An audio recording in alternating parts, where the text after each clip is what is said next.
Hello guys, this is Paul McWhorter with TopTechBoy.com, and we're here today with episode number 87 in our incredible new tutorial series where you are unleashing the power of your Raspberry Pi Pico W. What I will need you to do is pour yourself a nice tall glass of ice cold coffee. That would be straight up black coffee poured over ice, no sugar, no sweeteners, none needed. And as you're pouring your coffee, as always, I want to give a shout out to our friends over at Sunfounder. Sunfounder is actually sponsoring this most excellent series of video lessons. And in this class, we will be using the Kepler kit for Raspberry Pi Pico W. Now, most of you guys probably already have your gear, but if you don't, take a look down in the description. There is a link over to Amazon, and you can hop on over there and pick your kit up. And believe me, your life and my life are going to be a whole lot easier if we are working on identical hardware. But enough of this shameless self-promotion. Let's jump in and look at what I am going to teach you today. And what I'm going to teach you is I'm going to teach you a logical extension to the work we've been doing in the last 5 or 6 lessons. What have we been trying to do in the last 5 or 6 lessons? Offload a lot of the work from our main Python program and offload that work to timers and to interrupts. So we've learned a lot about timers and interrupts. We're going to take that theme to a whole new level today. And what we're going to do is we're going to learn how to program the state machines on the Raspberry Pi Pico W. What is a state machine, you ask? Well, let me tell you. You can think of a state machine as a very simple, crude processor. Now, you know that we have 2 main cores on the Raspberry Pi Pico W. In addition to that, you have 8 state machines, and each state machine could be considered kind of like a little mini core that you can offload work to. So we've got to learn to, number 1, how do we program those little state machines, and number 2, how do we interact with those little state machines from our main core or our main cores with the Python programs. That's what I'm going to teach you today. Okay, so I hope that sounds good. Let me get out of your way and let's jump over here and let's see how these state machines work. My goal is by the end of the class today that you guys are able to be comfortable writing programs on the state machines by yourself. Okay, that is my goal. So how do I break into this? You guys need to take notes and you need to draw the picture along with me that I'm fixing to show you, because we need to refer back to that picture when we actually start programming. Okay, so let's start with what we are familiar with. What we are familiar with is we are familiar with our old friend, the Python program. I'm having a little problem with my sketchpad today. There it goes. Okay. So what is this? This is our main core. Now we have 2 cores, but I'm just going to draw one. This is our main core. And what are we running on our main core? We are running a Python program.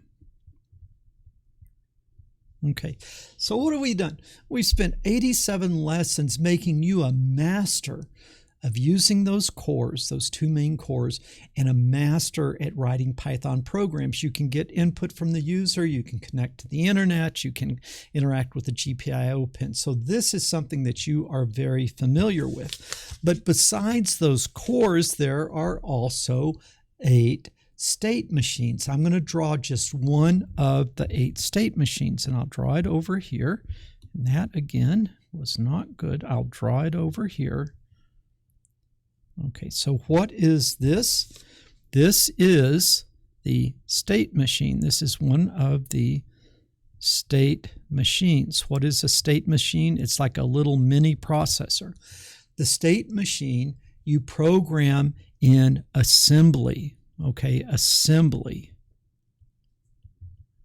And assembly language is about as close as you can get to the bare silicon. So you're just taking almost everything away that's between you and the bare silicon.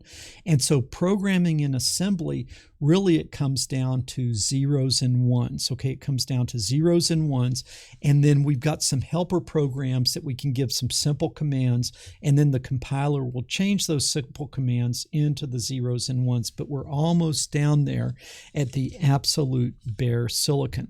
And so what we're going to learn today is we're going to learn how to write those assembly language programs in Python. And then we're going to show you how to have your Python program interact with the code that you've put on the state machine. Okay, so what is on the state machine? The first thing that is on the state machine that we will talk about is I'll draw all four. There are four registers that we are going to talk about, and I'll go ahead and draw them so that I won't have to keep switching back between the drawing tools. Okay, what is the first register that we have to work with? The OSR. And that is the output shift register. Now, when I'm talking about output and input on the state machine, you got to remember that it's always from the point of view of the Python program. So the Python program sends data to the output shift register of the state machine.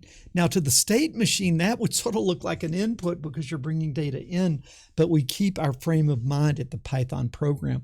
We can put data out to the output shift register on the state machine.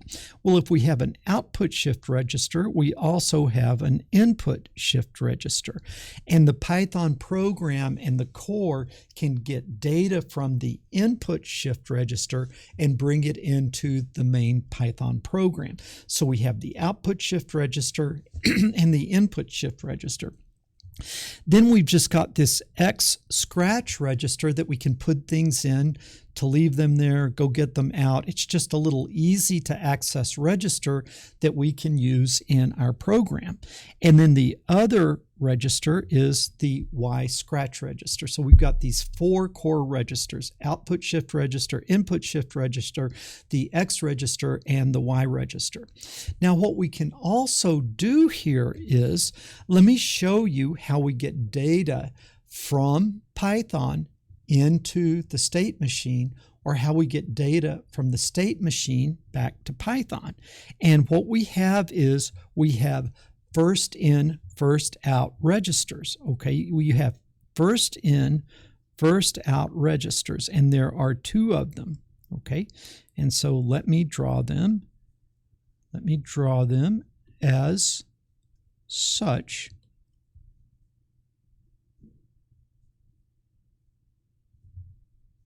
Okay, and what are these registers? These two registers are called FIFO. FIFO registers for first in, first out. And each one of these registers can hold 4 words. Okay, so each register, each of these FIFO registers can hold 4 words. Now, the OSR, ISR, X, and Y, they can hold 1 word. Well, what is a word? A word is 32 bits. And so 1 word is 32 bits. 1 word is a string of 32 zeros or ones. That's 1 word. What can the FIFO register handle? It can handle 4 separate words: word 1, word 2, word 3, word 4. Now, what does FIFO mean? That means that the first word that is put on the FIFO from Python will be the first word that is read into the OSR from the state machine. And so if I just put one word, so let me go ahead and draw this. So the data is going to be coming from the Python program. It is going to be going into this FIFO register, and this FIFO register we call TX, because that is the register that Python is transmitting to. And then from that data can then go to the output shift register. That is the TX FIFO. The RX FIFO goes the other way. It takes the data from the ISR, it goes into the RX, the receive, and then it comes to Python. So if I want to get data from Python into the OSR, it is a two-step process. Now, we're going to learn two new commands on the Python side. In the main Python program, there are two new commands that you are going to learn. The first is the put command, and the put command puts a word from Python. It puts a word from Python into the FIFO. Okay, now when I have that word in the FIFO, just one word, if I read from the OSR, it's going to grab that one word, it's going to take it out, and it empties. So when you read from the FIFO, it leaves the FIFO empty. So if I just write one word and then I read one word, then the FIFO is empty. But since there's four words, what I could do is I could write the first word, and then I could write the second word, which is going to scoot the first one over. I could write the third word, which is going to scoot them over, and then the fourth word. And then what do I have? This is word 1, this is word 2, this is word 3, and this is word 4, because it's just pushing them in. Now, if I tried to, at this point, if I tried to write again, I would get a program error because FIFO was full. And I need to stop saying write. What I am doing on the Python side is I am putting, okay? I am putting. And then if I'm pulling data, if I'm getting data from the RX, what that command is get, okay? And so how do I send data from Python over to the state machine? With a put, where I put data on the FIFO, TX. How do I get data from the state machine? By getting from the FIFO, which gets it from the ISR. And so things would come the opposite way here. So the first word would go here, then the first word would scoot over to here as the second word came in, and then the third word, and then the fourth word. And in this case now, this is word 1, word 2, word 3, word 4, because they were being shifted this way as I filled, and this one was being shifted this way as I fill. So I can put a word, and then if I put 4 times, then that shift register is full. Now, I've talked about on the Python side putting, and I've talked about on the Python side getting. Well, how about over here on the state machine side?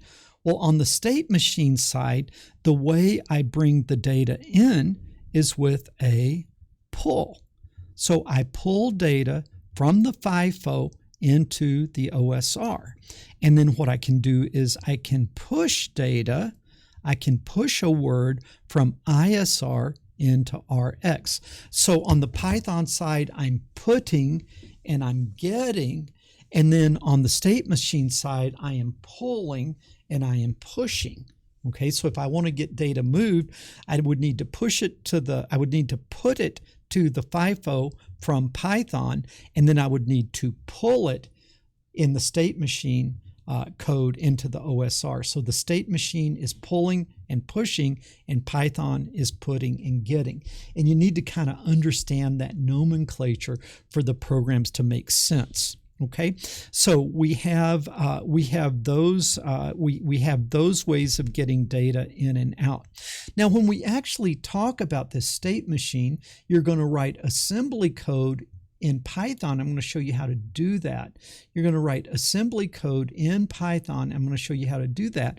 But when you write a program, there's only 8 commands that you have. The state machine knows 8 commands, and the program in the state machine can only be 32 lines, 32 commands. That's as long as your program can be. And each line of code is one word, which is 32 bits. 32 zeros and ones make up one command. And then in my program, I can have 32 commands. And so if you look at it, it's kind of like, we talk about gigabits and megabits and all that sort of stuff, but this state machine, it can have 32 lines of 32 words. And so that's like 1,000 bits, not bytes, 1,000 bits, 30 words or 30 bytes. Okay, see, it's like really limited, but it's very powerful. So what are the things that we can do? What are the commands that we can do on the state machine? There are 8 commands. One command is jump. And what jump does is jumps to a target. So like I can label a certain line, like call it land here, and then down here I can say jump where to land here. And so that allows you to create kind of a crude loop using the jump. What does wait do? It stops the program at the wait until a condition is met. So I might say wait until pin 16 goes high, and then when it sees pin 16 goes high, then the program can continue to run. In is a command that allows you to bring data into the ISR, into the internal input shift register. It doesn't bring it in from the FIFO, it'll bring it in from the pins or bring it in from one of the other registers, right? You talk to Python from the ISR with a push. This in is how you get data from the state machine into its own ISR. Similarly, out can, what out does is out will shift bits from the OSR to something else. So out will take what's in the OSR and I can send it to X or Y, or I can send it to something else. What does push do? Push takes what's in the ISR and puts it out onto the FIFO. Pull, what does pull do? It pulls the first written word out of the TX FIFO and puts it in the OSR. Move is really cool. What you can do with move is you can just move data around from these registers. So with a, with a move, I could move data from OSR to X, or from X to ISR, or from ISR to Y, or from Y to OSR. Move allows me to move data between the different registers. Now, let's go back here and just finish up over here. And the other command is IRQ, which will set a interrupt. It'll set an interrupt request. You can fire an interrupt from inside the program. Okay, so you could like say, let's wait until I see a certain pin goes high, and it'll sit there and wait. And then once that pin goes high, the next line of code could be an IRQ, and then I could send an interrupt over to Python. And then set just allows me to put certain specific values in a register. And so like I could do something like I could say set, and what could I set? I could set X to, the bit, the byte, or the string of zeros and ones. That 0B says this is going to be a byte like data 0, 0, 0, 1. And then what did I just do? I took that X register and I put a specific value in it. Then once I did the set, then I could go around and I could move it to other places.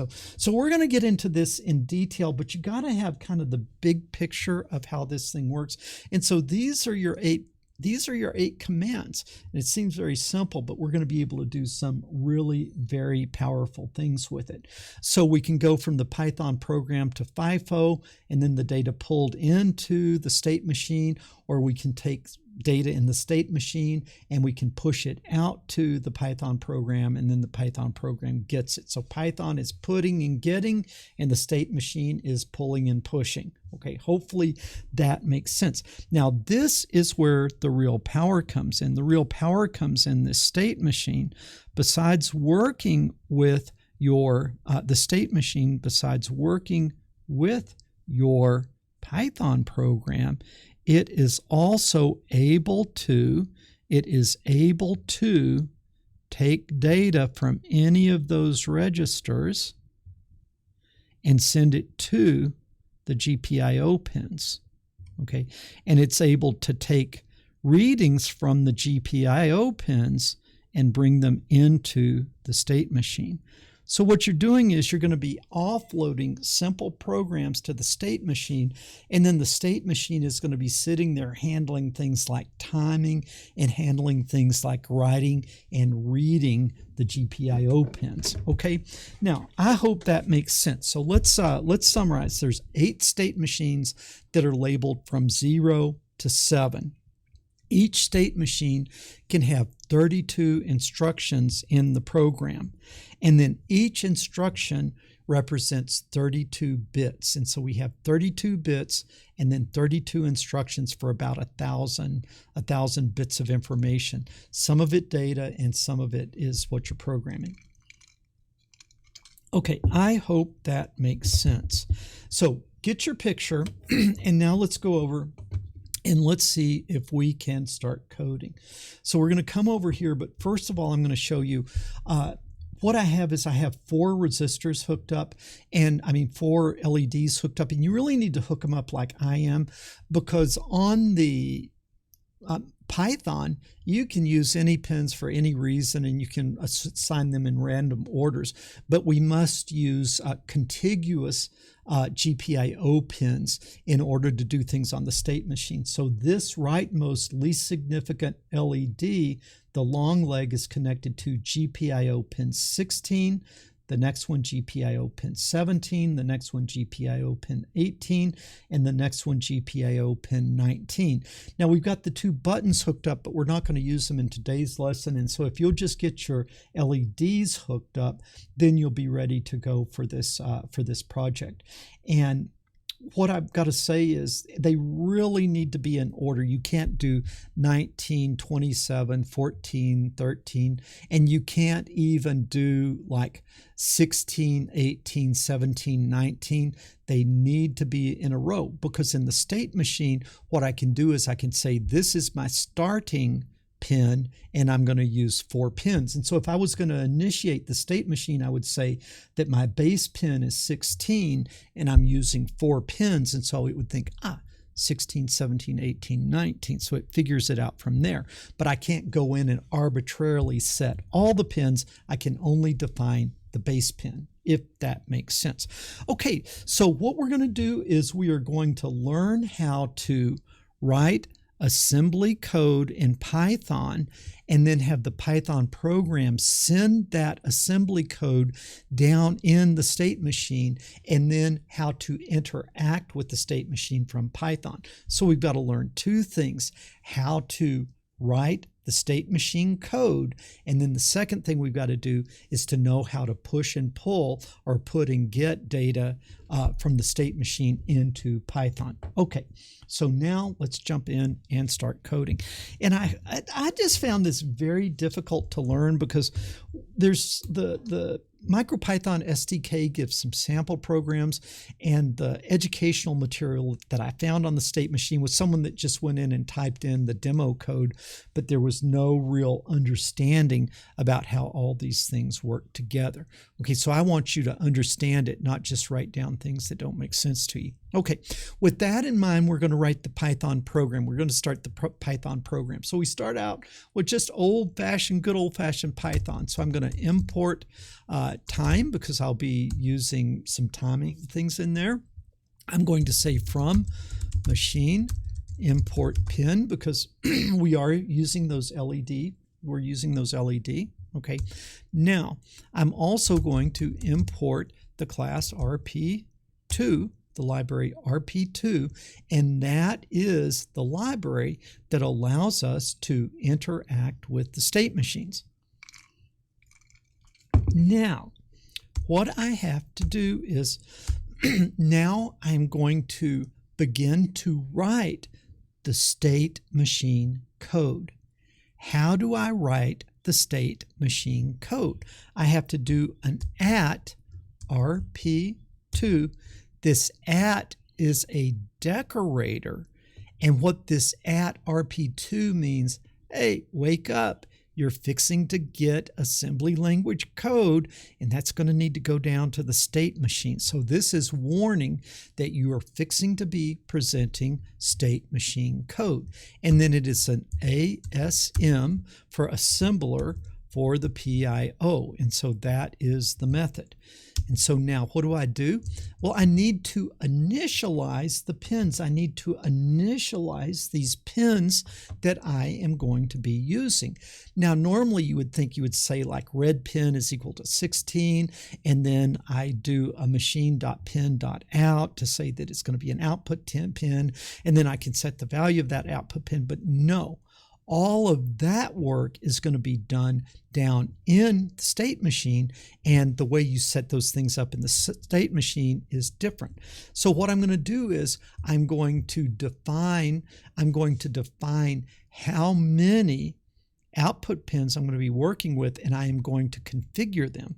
So my set pins, I'm going to init like this, okay, and that's going to be equal to the method rp2.pio.out and then low. So what is going to happen when I get to this line of code? It is going to turn my set pins off. It is going to turn my set pins off when I set up the state machine. Well, I could also make this high, and it would start with them high. And this is done before you start running the state machine. But it's just saying before you turn on the state machine, let's start with everything off, or let's start with everything on. So I'm going to start with all the pins low. Now, how many pins am I using? And this is kind of strange because part of it, there's two commands to set up to initialize the state machine. This is one, and then there's another one, and it's like you do half of the setup in one and half of the setup in the other. So what I want here is I want 4 pins, and what I want is I want to set all 4 of those pins to low. So I put rpi.pio.out_low. I have to put a trailing comma to make it a valid tuple, and then I am going to say times 4, meaning that I have 4 pins. Now, it doesn't know what those pins are now. All it knows is I have 4 pins, and I need to know the starting point. So now it is in the next command that it tells it where the starting pins are. So now this line of code is called the state machine instantiation. Okay, we're going to instantiate the state machine. Okay, so how do I do that? I create my state machine object, which is SM0. Why am I doing that? Because I'm going to be working with state machine 0. This you could name anything you want. You could call it state machine 0. I'm just going to call it SM0. I put the 0 there just to remind me which state machine this is. And that is going to be equal to RP2, that class that we just imported, state machine. I'm creating a state machine. And then what state machine do I want to work with? State machine 0. I could put state machine 1, 2, 3, 4, 5, 6, or 7. I'm going to work with state machine 0. Now I've got to tell it where is the program that is going to be put on the state machine. Well, I'm going to call that my PIO prog, and that is going to be a function, and that function is what's going to be compiled and put down on the state machine. So up here, what do I need to do? I need to define PIO prog like that. And then these are all very important. How does it know that this is an assembly program for the state machine? Because it becomes immediately after this decorated command that gives a heads up. Hey, Python, this next function, it's not a Python function, it's an assembly language function. You're to compile it, you're to send it down to the state machine, and then the state machine is going to do the commands that are here. Well, so I'll come back and fill that in later, but as I'm setting this up, so now it knows where to go, it knows This tells it where to go. It's going to come here. And this tells Python that upcoming in the next line of code is going to be the function that's going to be compiled and put down. Now, the state machine will run at 10 million operations per second, 10 megahertz. That's very fast.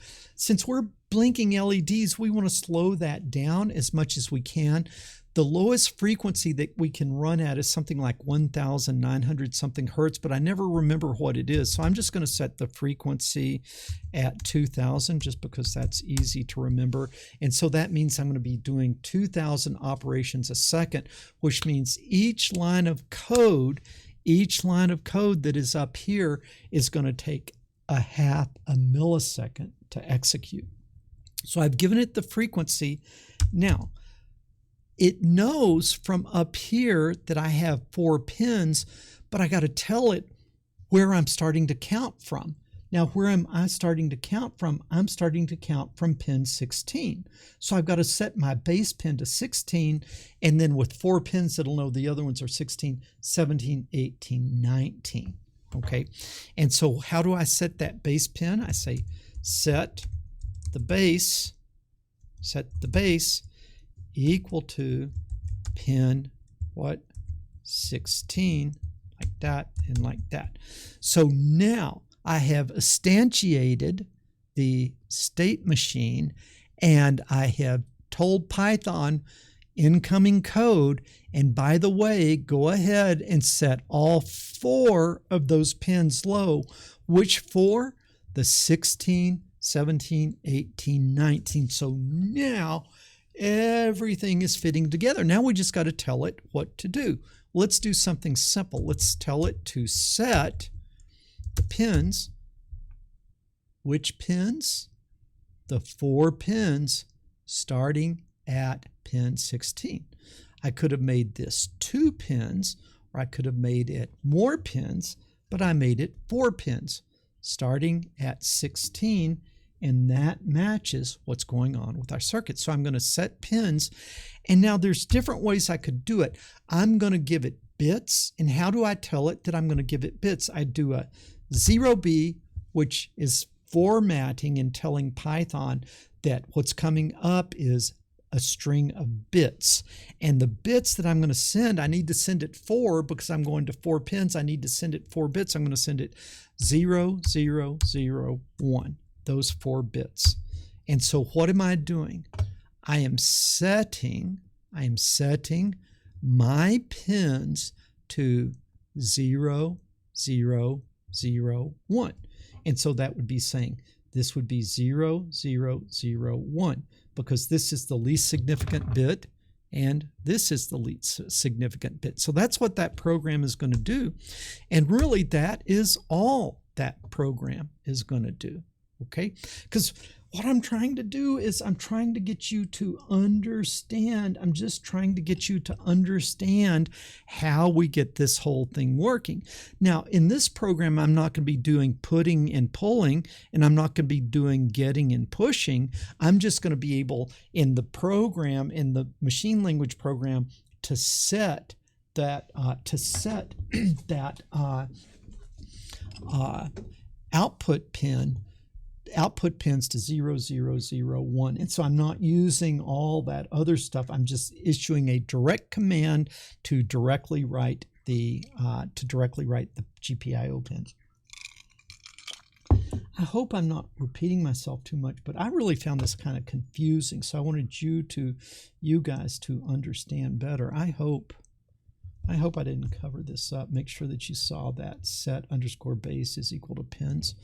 Okay, hope you guys saw that. All right. Okay, now just to sort of show you, at this point, what do we have?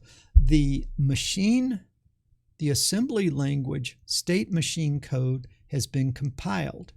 It has been sent down into state machine 0. The 4 pins have been initialized. Which 4 pins? The pins starting at 16, 17, 18, 19.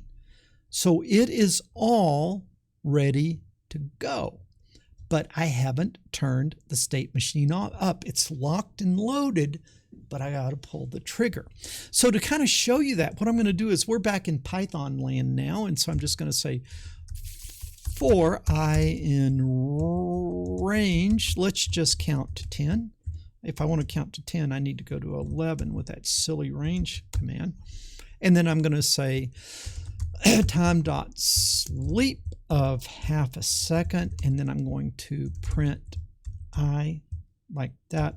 Now, what is this going to do?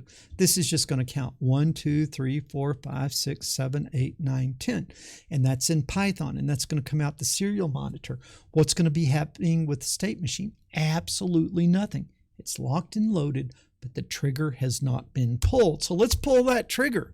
And how would we do that? We say state machine 0, and we say we want you to be active to a 1, making active true. Yes, that's what we want. And then what I'm going to do is a time.sleep. And then what I'm going to do is I'm going to time.sleep for, let's say, 2 seconds. Okay. And then what I'm going to do is I'm going to turn the state machine off active. And then I'm going to set the state machine active to 0, meaning we'll turn the state machine off. So what do we expect here? We expect when we run this, all the LEDs are going to turn off. Those 4 LEDs are going to turn off, and then nothing's going to happen here. This is going to be compiled. It's going to be sent to the state machine. The state machine's going to know who he is and know who he's talking about. But what's going to happen? Absolutely nothing. Locked and loaded, but trigger has not been pulled. So what are we going to do? We're going to count to 10. And after we are going to count to 10, it is going to be blast off. We're going to fire this thing. And then the state machine starts running, and it's going to run for 2 seconds. And then the state machine is going to go off. Okay. And so let's go ahead and run this, and let's see what is happening. All eyes on the LED, and also eyes here on the counter. And so let's hold our breath.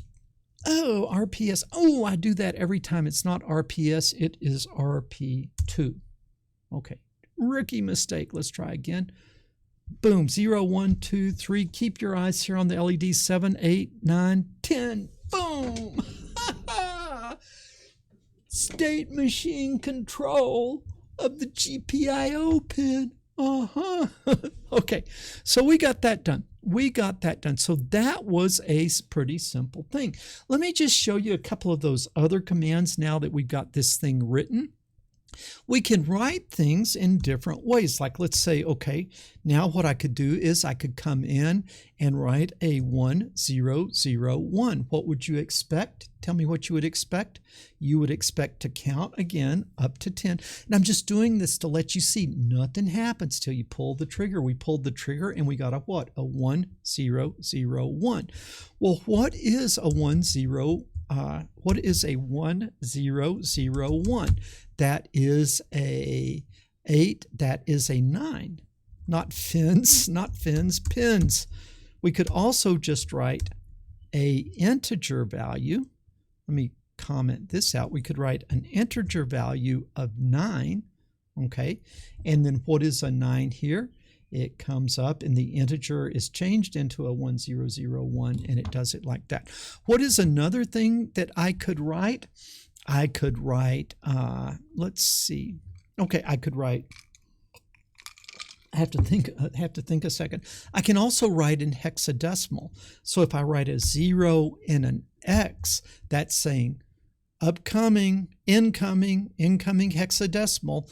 What if I wanted to write 10? Well, what is a 10 in hexadecimal? 1, 2, 3, 4, 5, 6, 7, 8, 9, and then A. And so A is a 10.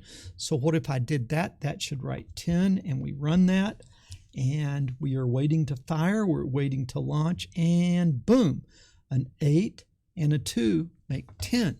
And so those are different ways. Those are different ways that you can write these pins. Which pins? The 4 pins starting at pin 16. Guys, all the other stuff will be a lot easier if you just get comfortable with the way this is set up. That's why I only had one line of code in this first program, so you could see how the different parts fit together. Now there's one other thing that you can do, and that is you can do very simple addition or subtraction or multiplication. So what, and you've got to put that inside of parentheses. So what if I said 0b 0 1 1 plus 0b 0, I didn't get enough, I need 4, 0 0 1 1 plus 0 0 0 1, and let's see if it can do a very simple little math thing here. Okay, so we're going to look at that. What is that? Missing parenthesis. Never mind, pretend you didn't see that. Okay, here we go. Okay, we're doing, and this is 3 plus 1 is, boom, 4. This is 1, 2, 4. So 3 plus 1 is 4. So I did some very, very simple math there. I did some very, very simple math. Okay, so that's the first program. And what I was wanting to do is I was just wanting to show you how these different things move together. But now that you understand that, let's go ahead. We're on a roll, man. Let's get some more things going here. And I'm going slow so you can understand, so you will be able to do it on your own. So let's start here, and what I'm going to do is I'm going to keep these things here, so I'm not going to redo all of that, and then I'm going to do an at rp2.asm underscores, let's see. Yeah, I'm gonna still do that just like I did it from machine. So I'm going to do those three things. But here, what I was saying is I'm going to put data on those GPIO pins using the set command. And really, usually I don't do that. You know, set is just set a set of pins to a set of values. It's not very flexible. So really what I want to do is I want to output. I want to have, instead of set pins, I want to have out pins. And the out pins give me a whole lot more flexibility. So it's the same pins, but I'm just making them out pins instead of set pins, because by making them out pins, it opens those pins up to more of our 8 commands, if that makes sense. So then instead of doing a set init, I do an out init, saying that I'm going to be treating these without. I'm going to be writing them with outs instead of just writing them with sets. Okay. And really, in truth, I almost always do an out instead of a set. I just find it can do a lot more. And so I showed you how to do set, but I always do outs. Well, if I'm going to out init, ooh, you haven't seen any of that, have you? Sorry. Let's come back over here. Okay. So what I did was I kept these things, all right? And then what I do here is instead of set init, I do an out init. And so then I'm going to still out init. I'm going to make the pins out pins, and I'm still going to initialize them low.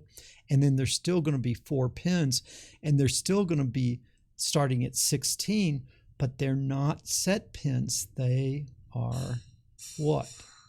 They are going to be out pins. So if they're out pins, I need to set the out base and not the set base. Okay. So that looks good. I'm still going to define PIO program. But now, if I'm going to use this more flexible, definition of pin as an out, I have to tell it what direction I'm going to be shifting.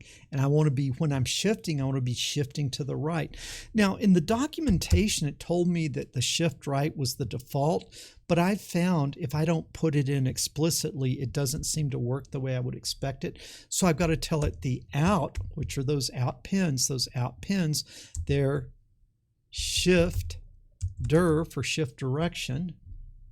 I better get that down where you can see it. I've already made you blind once, and you're going to get mad if I do that again. The out shift direction is equal to rp2 dot, and I'm going to have to get out of your way, rp2 dot PIO for the programmed input output dot shift underscore right. Now, shift left would be for some really fancy stuff, but we're just we can make everything work with this, so let's just do this. So this has to be set. I have found that that has to be set in order for things to work. So instead of just saying initialize the pins as out and have 4 pins, I have to also tell it for outs what the shift direction is. Okay, does that make sense? Now down here on this line of code, let's see. On this line of code, what I did that you couldn't see is the set base needs to be set to out base. Okay, so if you out init, you have to tell it what the out base is. If you set init, you have to tell it what the set base is. Does that make sense? Still operating at 2000 hertz, still operating on state machine 0, and still using the program PIO program. So a lot of this stuff here is going to be the same as it was before. But now let's see what we are going to do here. Now we want to start getting a little bit fancier. So rather than just setting a certain value, we're going to introduce this concept of I want a loop. Okay, and the way I have a loop, I get one free loop, right? I could just do it with a jump, but the jump would cost me like 1 instruction and the target would cost me 1 instruction. If you use wrap, you sort of get them for free and they don't count against your precious 32 lines of code. So what I'm going to do is down at the bottom of the program where I want it to wrap, I am going to say, not brap, wrap. So as soon as it gets to this line, it is going to wrap. It's going to wrap up to where? It is going to wrap up to wrap target. Now, why do we do it this way? Because I might want to set a line here the first time I set up the state machine, but then I might just want it to loop from here to here and only do this command once. And so you can put the wrap and the wrap target, and you don't necessarily go to the very top of the code. All right, so now I'm going to get rid of that nonsense, and we will be just making it simple like that. But that's the wrap target. Now, you know what? I think I am going to put a command up. The first time, not there, before the wrap, the first line of the code, what I'm going to do is I am going to set the X register. I'm not setting a pin. I am setting the X register. Okay, I'm putting a value in the X register. And what value am I going to put in the X register? I'm going to put 0B0001. 0B001. Is that going to turn the LEDs on? No, it's going into the X register. Okay, now what am I going to do? Well, now I'm going to move to the output shift register. I'm going to move X to the output shift register. So now, let's see, come back, wake up. Oh, it went to sleep. I hate it when that happens. Okay, so now what am I going to do? I am going to put 0001 into the X register, and then I'm going to move it to the output shift register. All right, so it's going to go to the output shift register. And then what am I going to do? I'm going to out what? That's taking the output shift register, and I'm going to send it where? To the pins. How many bits am I sending? I'm sending 4, so each pin will get its own bit of data. And then once I get here, then I am going to wrap. Okay, once I get here, then I am going to wrap. And so what do we expect? We expect the lights to all turn off. Then we expect to count to 10. And then we expect to see 0001 come on. Now this is the same endpoint. This is the same endpoint that we had before, but it's a much more flexible way of doing it. And I'm doing this to make you comfortable with these commands so you see how they work. Okay, so now let's run this. And 0, 1, 2, 3, 4, 5, 6, 7, 8, 9, 10. And boom, we get the bit 0, 0, 0, 1. But it didn't just get thrown onto the pins. It got put into X. It got moved to the output shift register. And then it got outed to the pins. And then we wrapped back up to here. Now, why do I do this? Because when we did the move, a lot of times, like in Linux, I think that if you say move and you move X to OSR, X can be left empty because you took what was in X and you moved it to OSR. But what you're going to see here is, that the MOV is really more of a copy, because what you had in X is put into OSR, but the value is left in X. How do we know that?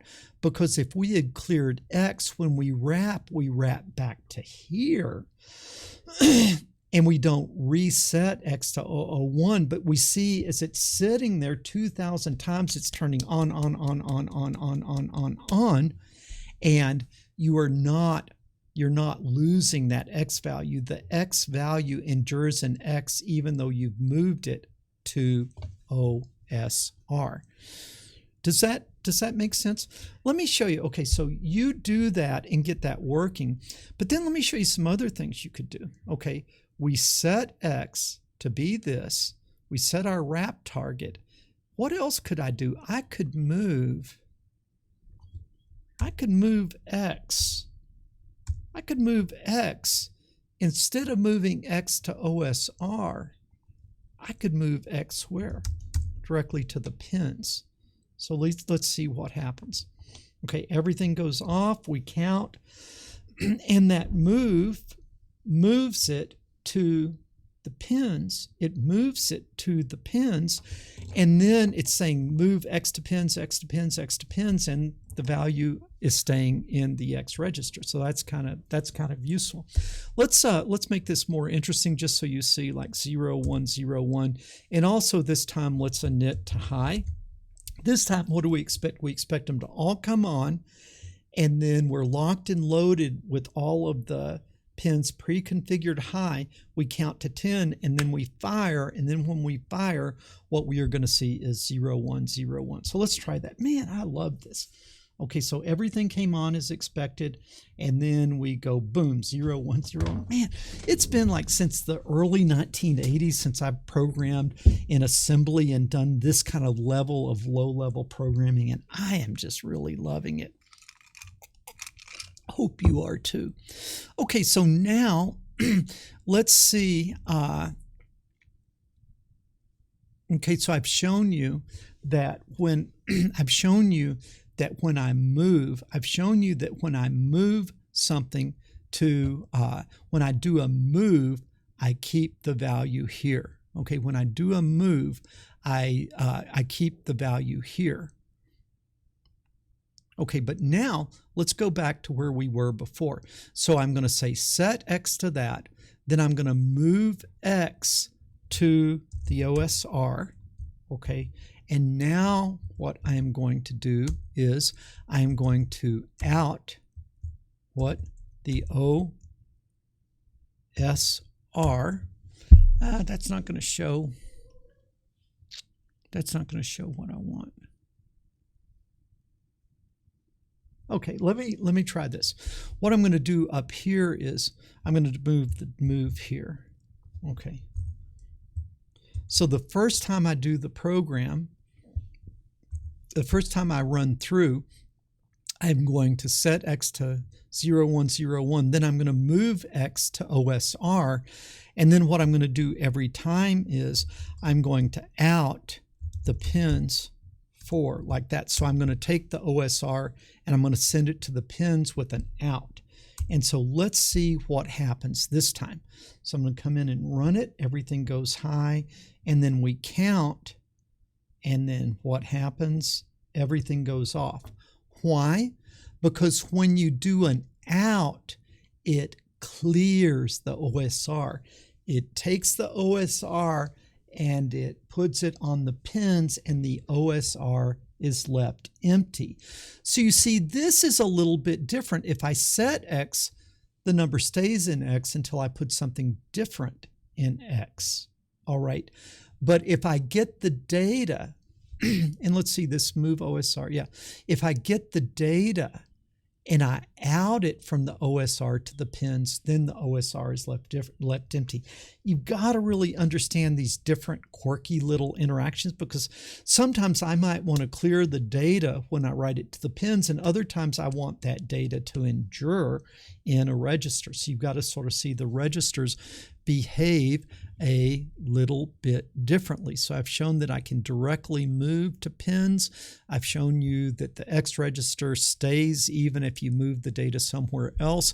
And I've showed you that the OSR clears. All right, I've shown you that the OSR clears. Now, also what I want you to see is, let's come back here and let's do this. Let's see here. So let me come here, and I'm going to just move to the pins the X value, and let's see if this goes back and does what I expect. Okay, so it's counting. Everything was on because I initialized it on, and then I go to 0, 1, 0, 1. That's as expected, but then you see now the program has stopped. Well, once I came out of this for loop, I fired the state machine on. I waited 2 seconds and I turned the state machine off. Now the state machine is not running, but the pins are left in the condition that the state machine put them in. The pins are left in the condition that the state machine put them in, even though the state machine is not running now. So let's look at something kind of interesting here that I'm going to try to do. What if I did a state machine?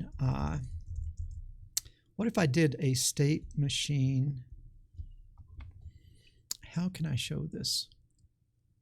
No, I'm not going to show that yet. Okay, so the state machine, I'll show that in a future. It'd be confusing if I did it right now. Okay, so all that makes sense. Okay, so what are we doing now? What have we done now? We've shown more flexibly how we can be moving data from the, we like set X and we can move it to the OSR and then move it to the pins, or we can put a number in X and then we can move it from X to the pins. So we've done that. Now, what have we not really done at this point? What we have not really done is we have not interacted really between the Python program putting data to the state machine and the state machine pulling it in. Okay? So let's go to our third and final program here, and let's see if we can learn some more stuff. All right, so what we're going to do is I'm going to switch over here this time so you can actually see what I'm doing. So I'm going to import time. I'm going to import machine, from machine, import pin. I'm going to import RP2. I am going to set up, and I need to put this to make sure that you can see it. Okay. And let me get out of your way. So what I'm going to do is I'm going to go ahead and set this back to low. I'm going to set this back to low so everything starts out like that, and all of this stays the same. This is a pretty good decorator to kind of get your state machine in a pretty useful state. Okay, now what I'm going to do is if I come here, I am not going to set a value in the program. And if I'm not going to set a value in the program, I'm not going to move it. I'm just going to start with the wrap. Now, what am I going to do? I am going to pull data. I am going to pull data from the FIFO-TX. I'm going to pull data into the state machine from the FIFO-TX. Where is it going to go? It is going to go to the OSR. All right. And so let's see how to do that. Let's see how to do that I do that with a pull command. Now, if there is data on the TX on the TX FIFO, it's going to pull one word into the OSR. Which word? The first word that is written. When it pulls it, it empties that word. So the FIFO empties as data is pulled from it, making room for new data to be put into it. So I'm going to pull, and then now that is pulled into what? The OSR. But now I'm going to move from the OSR, I'm going to move it to X. No. Okay, let me just, okay, I'm trying to think. I'm going to show you a lot of stuff here, but let me just show you. What I'm going to do is I'm going to move to X from OSR. Where is the data right now that I pulled? I pulled it into OSR. Now I've moved it to X, and now I'm going to move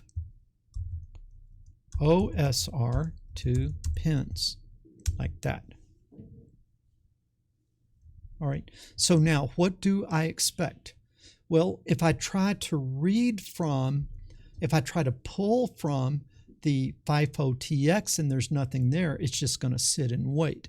So I need to come down here. I've still set the program up like I did before, but I'm going to count to 11, okay? And then this time, what I am going to do is I am going to, inside of here, I'm going to do, and I'm going to go to 16 this time. And what am I going to do? I got to get some data in that FIFO TX that can then be pulled out. So I'm going to do an SM0 dot put. And what am I going to do? I'm going to put the I. So the first time through, I'm going to put the number 0, and then that is going to be pulled, and it's going to be moved to X, and then it's going to, this is not right. What is that? What was I thinking? This is crazy. I'm going to move. I didn't need this, right?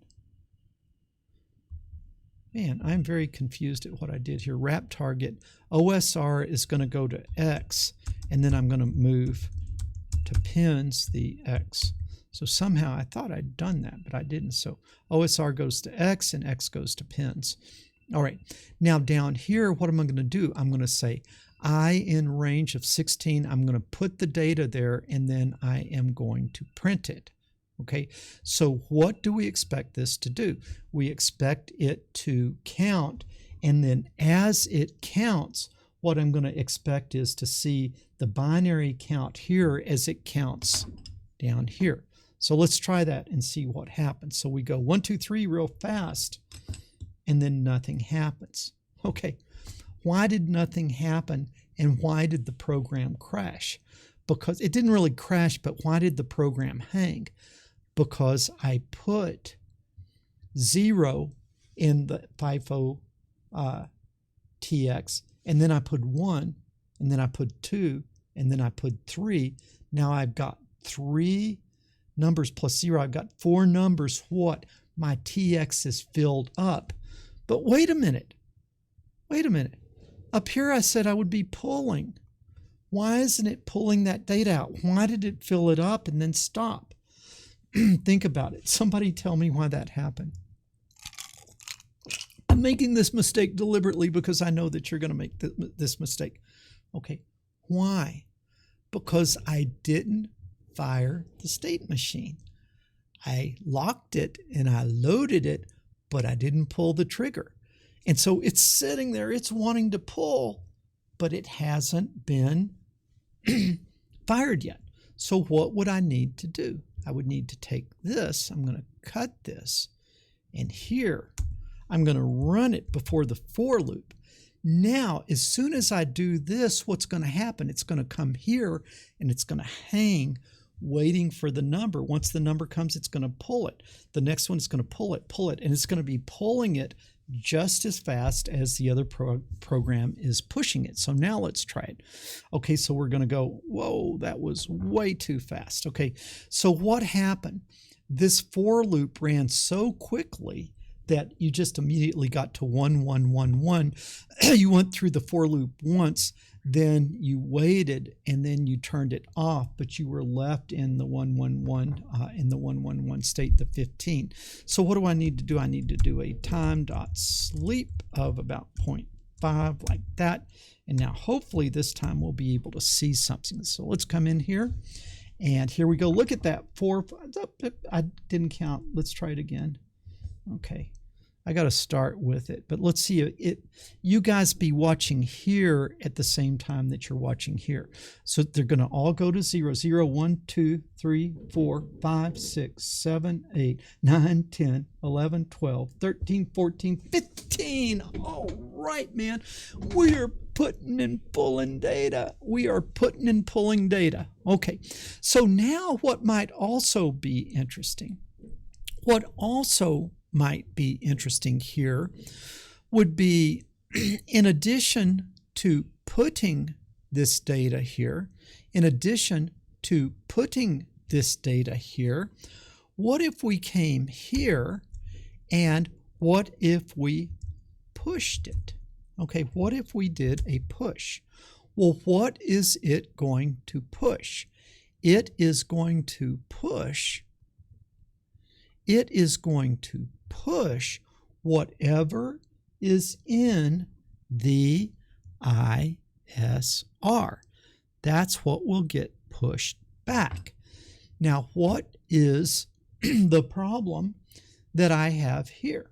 There is nothing in the ISR. So what do I need to do? I need to also, now it's in X, I need to move to ISR. I need to move what? X. And again, the number will stay in X. It'll just put a copy in ISR. So now when I go to the pins, it's still going to be there. Now, what am I going to push? I'm going to push the ISR to the RX FIFO. I'm going to push it, and then I'm going to come back and I'm going to do it again. And then what will it do? It will pull the next one. So this time, the counting, now this time, instead of printing I, what do I need to do? If the state machine pushed, what does Python need to do? It needs to get. So I'm going to say A is equal to get. A is equal to, let me make sure I say this right. A is equal to state machine 0 dot get, like that. And now I am going to print A. Okay, I'm going to print A. So this time what is happening? I am putting the number up into the FIFO TX, then the state machine is pulling it into OSR. I'm moving it to X, I'm moving it to ISR, I'm also moving it to the pins, and then once it's in ISR, then I am pushing it from ISR back to RX, and then I'm getting it back here, and then I'm printing it. Okay, let's try this. This could be crazy. Let's watch 0, 1, 2, 3, 4. Look at that. This is counting, but it's getting the data back from the state machine. So what did we do? We put data from Python into the state machine. We moved it around and put it out on the pins, and then we pushed it back to the RX, and then we get it back into Python. We've gone all the way around the horn, okay? Now, if you can just get these simple concepts, then you can make the whole big complicated thing work, okay? You can make the whole big complicated thing work. So it is time for me to give you a homework assignment, okay? And what the homework assignment is instead of just doing this like this, where you're just counting up, I want you to input a number in Python in a while loop. So I want something like while true, And then what I want you to do is I want you to input the number from the user. I want you to put it to the FIFO. Then from the FIFO, I want you to put it to pull it into the OSR. Then I want you to move it to X, and then from X I want you to move it to the pins, and then from X I want you to move it to the ISR. I want you to pull it back into RX, and then I want you to get it back into Python, and then once you've got it back into Python, I want you to print it. So it's very similar to what we did here, but instead of doing it in a for loop, I want you to do it in a while loop, and then I want you to input it from the keyboard, okay? All right, guys, I hope you are having as much fun taking this class as I am making the class. I think I got 2 river views today. Which one do you like better, A or B? Okay, A or B, which river view do you like better? Anyway, I hope you have this homework you're going to post to YouTube, and then put a link back to this in your description and a comment down below over to your solution. And I want to see if you guys are able to do this. It should be really straightforward, right? It should be very, very similar to what I just did. And if you can do this, you should be able to do the other ones. But make sure that you get the data back and print it, and show me that you're printing the same thing that you started with. Okay, guys, I hope you're having as much fun taking this class as I am making it. I am really excited. We're going to do some number of lessons on these state machines, because you're really going to have to get comfortable with it, and then we're going to start doing some more impressive and some more fun stuff. But we're going to learn the basics in the first few of these lessons. Okay, as always, I want to thank you guys who are standing with me on Patreon. It is your support and encouragement that keeps me going. Right now, YouTube has just sort of shuffled me off. They have no interest in what I'm doing here, and so really the support that keeps the material coming is from the Patreon supporters. Thank you guys. You can also help me with a thumbs up, leave a comment down below if you haven't already subscribed to the channel, and most importantly, share this with other people, because the world needs more people doing engineering and fewer people sitting around watching silly cat videos. Paul McWhorter with TopTechBoy.com. I will talk to you guys later.